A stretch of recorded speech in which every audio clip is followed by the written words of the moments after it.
కామారెడ్డి జిల్లా బాన్స్వాడలో BRS party ఆధ్వర్యంలో నిరసన దీక్ష నిర్వహించారు. మాజీ సీఎం కేసీఆర్ ఎండిపోయిన పంటలను కరీంనగర్ కు పరిశీలించడానికి వెళ్తే సీఎం రేవంత్ రెడ్డి ఇంట్లో ఏసీలో కుటుంబంతో క్రికెట్ చూస్తూ కూర్చున్నాడని ఎమ్మెల్యే పోచారం శ్రీనివాసరెడ్డి అన్నారు. కాంగ్రెస్ పార్టీ మేనిఫెస్టోలో 420 అబద్దాల హామీలు ప్రజలకు ఇచ్చి మోసం చేసి అధికారంలోకి వచ్చిందని ఎమ్మెల్యే పోచారం అన్నారు. ప్రభుత్వం 100 రోజులు పూర్తి చేసుకొని 4 మాసాలు అవుతున్నా హామీలు అమలు చేయలేదన్నారు. సీఎం రేవంత్ రెడ్డి ఎన్నికల ముందు ఇచ్చిన హామీలను నాయకులకు ప్రాజెక్టర్ ద్వారా చూపించారు. ముఖ్య నాయకులు కానీ మన మండలం కానీ గ్రామాలలో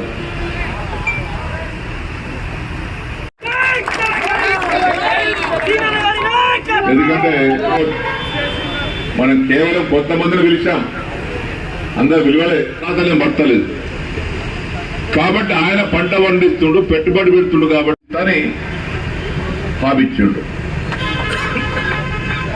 మంచి వ్యవసాయ కూలీలు ఉపాధి హామీ పథకం 1 కోటి మంది సంవత్సరానికి 12,000 ఇస్తా. ఎస్సీలకు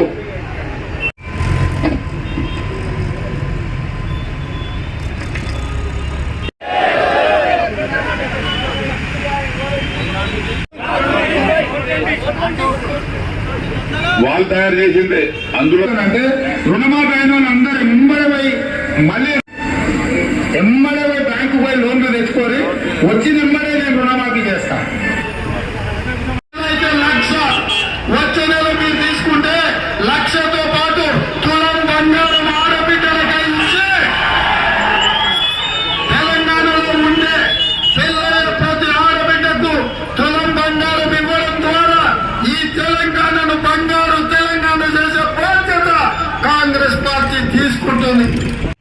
నిన్న కేసీఆర్ గారేమో ఎండిపోయిన పంటలను కరీంనగర్ జిల్లాలో చూస్తాను పోతుంటే మండుటెండలో రేవంత్ రెడ్డి గారి కుటుంబ సభ్యులతో క్రికెట్ చూస్తున్నాడు. కేసీఆర్ క్రికెట్ చూస్తున్నాయన ఉందల్లా వచ్చిందా?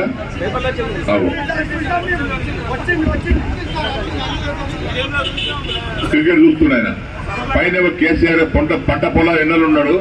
మేము అధికారులకు వచ్చినటువంటి 100 రోజుల్లోనే హామీలన్నీ అమలు చేస్తామన్నారు. కాగితం రాసిచ్చారు. ఇప్పుడు 100 రోజులు అయిపోయింది. 4 మాసాలు రేపటితో 4 మాసాలు పూర్తవుతున్నాయి. మరి మీరు ఏం హామీలు అమలు చేశారు? ప్రజలను మోసం చేశారు, రైతులను మోసం చేశారు, పేదవాన్ని మోసం చేశారు, మహిళలను మోసం చేశారు,